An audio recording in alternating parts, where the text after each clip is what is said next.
And our final presenter for today is Mr. Masood, who is a dual degree master's student at the University of Michigan. He is pursuing a master's in public policy and international and regional studies, specializing in Islamic studies. His current research interests include examining trans-regional and trans-religious encounters between Islam and both its Hellenistic and South Asian counterparts.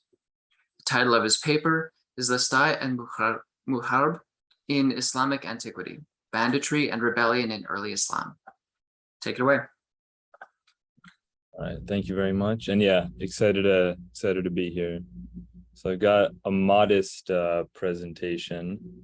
And what I'm hoping to discuss and look at is kind of obviously like in line with the conference, but also kind of arrogantly trying to answer that broader question that I think is still unanswered in Islamic studies of what exactly is Islam. So, Shahab Ahmed, the late Shahab Ahmed, has that great book on trying to answer that question. And there have been a lot of attempts across the interdisciplinary world of Islamic studies. And so this paper is one way of trying to, if not answering what is Islam, kind of breaking down the barriers between what we can consider Islamic and what we shouldn't consider Islamic or don't consider Islamic. So specifically what I'll be discussing is parallels between the verse in the Quran from Surah Al-Ma'idah and the Digest of Justinian, and kind of looking at how both of them discuss concepts of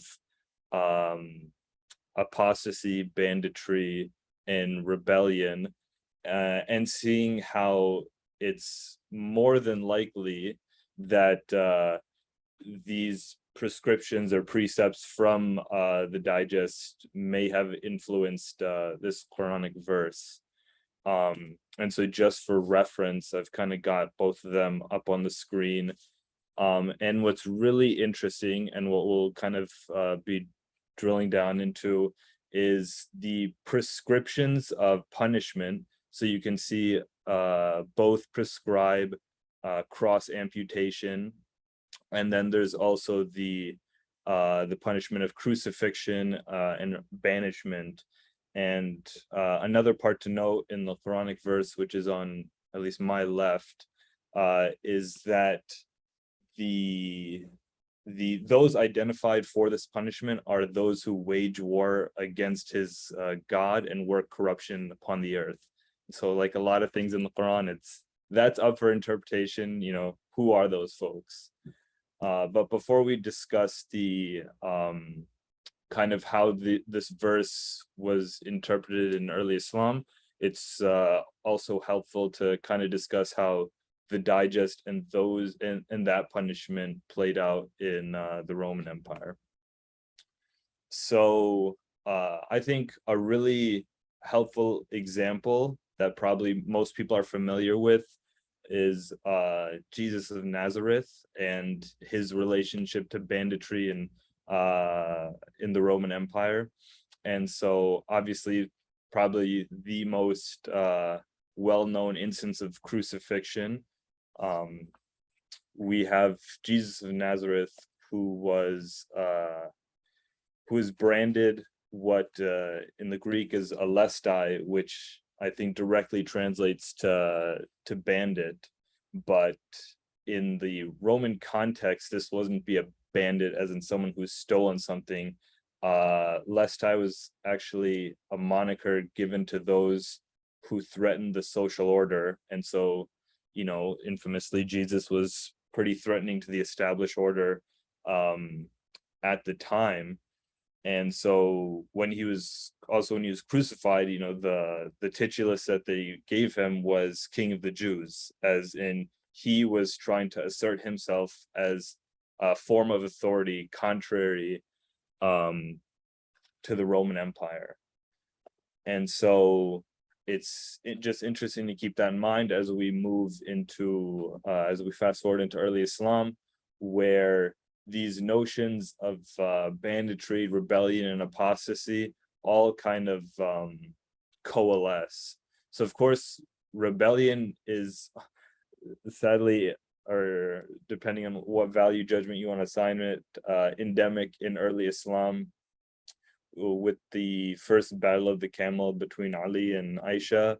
You have groups being assigned the status of rebel, but that kind of flip-flops as time progresses. So what's really interesting to look at is the definition and the legal precepts around rebellion are really tied to who's in charge. So during the Umayyad dynasty, there was a kind of interesting transformation in how the caliph was seen. And so instead of being, the successor of the prophet, some of the Umayyads adopted just the bit more prideful title of Khalifatullah, which establishes themselves as these deputies directly representing God. And so that social contract between the caliph and his subjects now also is a proxy for this covenant between God and his creation, almost in a sense. And so you can kind of see how those lines between someone rebelling against the caliph and someone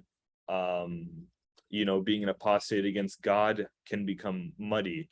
And what's also interesting is, kind of turning back to the parallels between Islam and the Romans, is this instantiation of the caliph as a shadow of God is very similar to the image, to the notion of the image of God, or icon theo, that was established by some of the Roman empires. So we have this kind of persistent parallelism that's continuing between Islam and the Romans. And of course, crucifixion was also employed by the Umayyads against their political rivals. But what happens is the Abbasids obviously come to power, and they come to power through what is, a rebellion. And so that really, that kind of throws a wrench in the works with if rebellion is bad, then how do we justify this Abbasid rule? And it's also kind of with the same going along with the same undercurrent of the debates around, should you or should you not follow the unjust ruler? And of course, parallel to the Abbasids coming to power, you have a more developed legal tradition, and so these questions can be more formally answered. And so we see that in the emergence of this Ahkam al-Bughuth, which tries to set up very not very strict, but tries to set up criteria that can establish, what makes someone a rebel. And it's kind of a sophisticated way to justify Abbasid rule while also maintaining the social order. And so this Ahkam al-Bughuth consists of 3 criteria: al-Khuruj, al-Ta'wil, and al-Shawka. And so al-Khuruj is kind of someone has to secede from the community, they have to break themselves away from the ummah. Al-Shawka, I think it's kind of clever. I hope it'd be cool if that was where the origin "a thorn in my" the phrase "a thorn in my side" came from, but I don't think it's that. But it's just the rebellion has to be of it has to be a significant or sufficient strength to actually present a threat. And then this the last criteria, I think, is the most interesting, in that the rebellion has to be based on a difference of interpretation. It can't just be like a political sort of dispute. There has to be kind of a fundamental disagreement between the powers that be and the rebellion. And so you have kind of this this interesting line that you can almost trace from the beginnings of Islam to what we can consider kind of not a settled debate would be a bit too much, but this more substantial examination of rebellion. And I think it's just interesting because the work I am trying to do now is actually looking more towards the east. So where does Buddhism kind of come into influence Islam? But I think these historical examples of how, these are not only pre-Islamic, these are pre-monotheistic in the sense that, at the time that the digest may not have been written down, but when these precepts were put into place was even before the Romans were Christian. So you have this interesting chance that, there's a verse in the Quran has pagan is, I don't like that word, but it has presence in the Quran, which I just think is really interesting. And it kind of reminds me of this quote from Dalal Asad, which is, the Islamic tradition doesn't necessarily have to be homogeneous. There is kind of almost a beauty in the heterogeneity that its history presents.